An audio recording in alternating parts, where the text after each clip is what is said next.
বাড়িতেই বানিয়ে নিতে পারো এত সুন্দর একটি কাপ কেক। তার জন্য প্রথমেই মিক্সিতে একটি ডিম এবং পরিমাণ মতো চিনি নিয়ে ভালো করে একটা পেস্ট বানিয়ে নিতে হবে।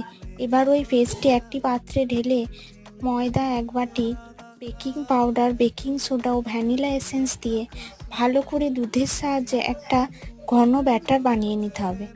ঘন ব্যাটার বানিয়ে নেওয়ার পর আমরা যে পাত্রে কেকটি বানাবো সেই পাত্রগুলি তেল দিয়ে ভালো করে মাখিয়ে নিতে হবে এবং কাপগুলি অর্ধেক পরিমাণ আমি ব্যাটার দিয়েছি।